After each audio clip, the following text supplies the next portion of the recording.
day one and all. I'm here to talk to you today about the Monster Manual. I've taken well, I've read it basically cover to cover, and I'm at the point now where I want to actually tell you what I think about it. Now, the Monsters Manual, D&D 5e, came out. I got it. You probably or may have watched my D&D 5e Player's Handbook review, which wasn't an over-the-top glowing review, but it does state that the game's fun, and quite honestly, that's still the case. The game is still quite fun. First thing that I noticed when I pulled this out of the box that I got it in from Book Depository, it felt too big. It feels like that there's too many pages in a book for this sort of cardboard size. It actually feels like that there are too many pages for this cover size, is what I'm trying to say. And that's a positive in a lot of ways, because there's a lot packed in this book. But I don't know if there's been any sort of binding issues or anything like that. It just feels like that there are too many pages for this particular type of binding. Not sure. We'll move on to the cover. Now, you may have seen something from one of the writers at RPG Nights, Evan Jessica. She's not a real fan of this cover, and I've got to say, it's the weakest of the core book covers that I've seen. So the Lich that's coming out in the DMG in the next week or so, much more impressive. Player's Handbook, much more impressive. This really does have an opera feel about it. It feels like that this character down the front, this androgynous character, whether it's male or female, who knows, who cares, doesn't matter, is singing, "Oh no, here comes the beholder, we're all going to die," and it really does have that feel about it. It's pretty much a crap cover. I don't like it. The art, otherwise than that though, is fantastic. I read a lot about people not liking the style of the art in this. This is not the case for me. I really love this sort of style art. I do like how sort of gritty and what feelings it evokes anyway. It's sort of got a nice, the cloak is beautiful, it's got a nice sort of feel to it. So I do actually like the art that's inside the book itself. I do feel that there's some pages that are filled with art just for art's sake, which I don't think is a requirement, and I do feel that some of the creatures themselves are too large or dominate too much. So this is just art there to pad the book. The write-ups of the monsters inside are average, pretty much. The little stat blocks themselves are quite good. There's a touch of 4th edition and prior editions into these stat blocks itself. They've got a little bit of the menu sort of thing going on, but I like it. It works, and it works well, but this is the information that they give that surrounds the creature itself, I do feel to be a little dull and drab. I don't know, but they have these sort of paragraphs, and I'm not sure if you can see it here, but if you grab it, you'll see that each creature, this is a coatl, it's got 3 paragraphs, and each of these paragraphs is headed by a little heading. Okay, divine caretakers, truth tellers, ancient and few. Okay, now these are meant to be catchwords. I don't know whether they're trying to be fate-like or something like that and have these aspects that build up a creature per se, but I found that as I read through them, a lot of the headings didn't really match what they wrote about, and I found that a bit unusual. I think they're just trying to be catchy and keep up with the trend. I don't know what the reason is for it.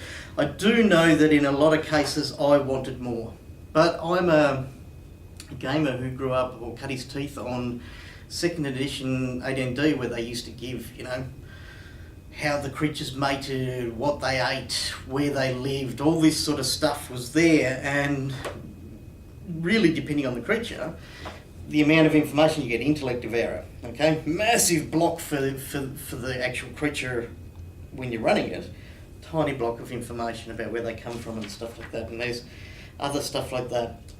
Now, there are a couple of things in here. Somebody made a big deal about the dragons and how they had lair things, lair actions and legendary actions and stuff like that. And they do, but I found the lair effects So let's turn to a dragon here.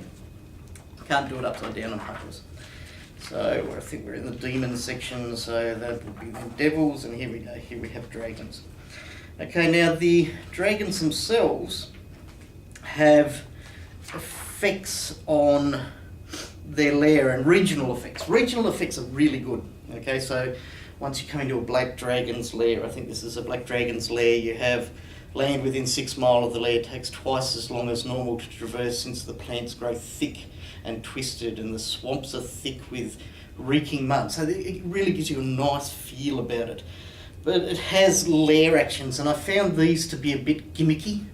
In fact, a lot gimmicky, where a dragon can take a lair action on every round, but it can only take one lair action, and then it's got to choose a different lair action the next round if it's going to use a lair action, because they can't do the same thing twice. Don't know why. The other thing about these dragons is they have like legendary actions, because they're dragons. The game's called Dungeons and Dragons, so they've got legendary actions. And I found these really slack. Really, really slack.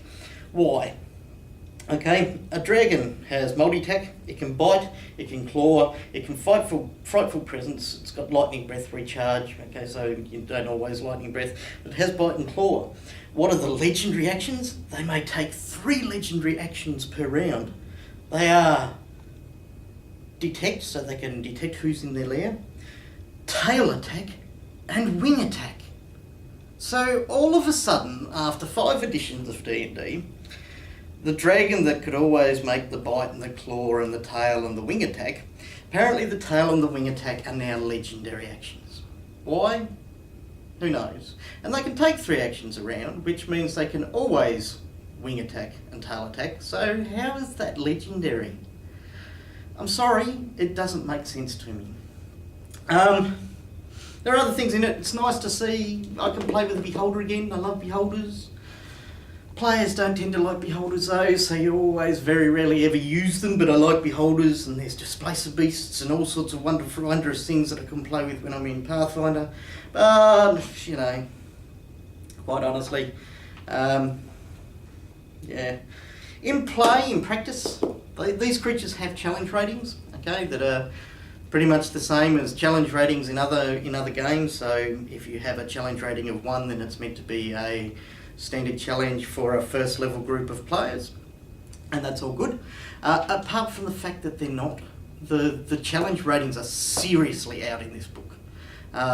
Challenge rating 1 creatures have multiple attacks, high levels of hit points, many hit dice, and essentially are not a reasonable challenge that should be taken over by a single group. I've found nearly in every case that every group is almost taken out by a challenge rating 1 creature. Now, a lot of people are saying that this version of D&D is very much like a tunnel sort of idea. You know how in Dungeon Crawl Classics they have this tunnel idea where you actually start off with a whole heap of low-level characters, and the one that survives to a certain level is the one that you work with. And I've got to say, it's a really deadly game, and the characters that start from first levels tend to die a lot. I had a game last night, in fact, with my regular group, and they came across some giant spiders. They were generally about 3rd level. Giant spiders are first CR1, I believe, might be CR2. Let me double check. Okay, giant spiders. Oh, that's right. Hang on, I'll get to this in a minute. I have to go to the back for giant spiders. Giant wolf spider, giant spider. Challenge rating 1. They're a 3rd level group. I had, there are 4 of them in the group, and I had 4 spiders. And essentially, the spiders took 2 of them down. The 2 players that were taken down by the spiders, which they're poison and stuff like that, they actually started rolling stats while the other 2 were taking care of what was left. And I thought, well, there you go, there's the attitude, that's the thing that D&D's got for them. I did tell them they don't need to make death throws because the poison took them down, which means they were stable but paralysed and poisoned, but they didn't know that. You don't need to make death saving throws. So they started rolling up stats for their next characters because they assumed this was going to be a total party kill. And that's a bad thing. I think a really bad thing that your players start thinking like that. It lacks investment in the character. But the other thing, we have a monster manual. Monster manuals traditionally have had your creatures rated in some kind of alphabetical order, A to Z being the alphabetical order, and this is no different. Okay, our first creature, I'll skip through over a few things. There's an angel starting with A, but I think, oh yeah, angel's not, oh no, the aboleth, no. Here we are. We have the Arakocra, the flying bird man thingy. Okay, that's the first one. Now we'll go to the back of our monster manual, and we have Z, which has zombies. Okay, zombies are the last. And then, oh, hang on a moment, what's this? We have another Miscellaneous Creatures at the back of the book. Okay, so we have one monster manual this side and we have about a 10-page monster manual this side. That annoys the living hell out of me. If I want to find a spider, I want to go to S in my monster manual, not go to S in my monster manual and go, oh, they mustn't have spiders in it, and then realise, oh, hang on a minute, that must be in the Miscellaneous Creatures. Now, somebody said to me, oh, it's probably just animals. But it's not. We've got an ape, but there's an awakened shrub and an awakened tree, and we've got phase spiders, and we've got blink dogs, and we've got, probably not blink dogs, but we've got, oh yes, blink dogs, there we go. We've got death dogs and stuff like that. Why on earth do you have a second bestiary in the back of the bestiary? It makes no sense. There's no explanation for it. And if there was an explanation, it was so poor. Here we are. This appendix contains statistics for various animals, vermin, and other critters. Stat blocks are organised alphabetically by creature name. There you go. There's the description. No reasoning as to why all of these creatures didn't make it into the main body of the thing, and in fact they should have made it into the main body. Perhaps it was because they didn't have art, or they were running short of time, but I find that incredibly stupid. Really, really stupid. There are creatures in here that people will go looking for, and they will feel that they don't exist because they're not in the main body of the monster manual. No idea why. No idea at all. That's just shame on you, Wizards, the case. It's ridiculous. One of the nice things about it is they have an appendix of non-player characters at the back. So you've got some prepared NPCs as a GM that you can grab. Okay, so that's a wonderful thing. So, pretty, yes. Substance, it's got lots of stuff in there. There are a lot of monsters in here. But substance, no, it doesn't do it for me. There's not enough information on the monsters that are there, and it has two bestiaries that aren't combined, which is just stupid. It's like the index in the player's handbook. I'll go and have a look for something in the player's handbook, and I'll look in the index, and I'll go demi or healing or something like that. I'll just look for something, and it will tell me to, and it will say, see the entry on blah, blah, blah, and you go to the entry on blah, blah, blah, and it gives you the page. Well, there's less ink in just writing the page where I went to naturally look for it. So it's really annoying. The other annoying thing has been mentioned before, that they don't give you a listing of monster by CR. They don't give you a listing of monster by sort of the terrain type. They don't give you a listing of monster. I know that they fixed this all with errata, but I want it in the book. Quite seriously. I'm going to pay for the book. I don't want to have to go to the internet and add to the book to make it usable.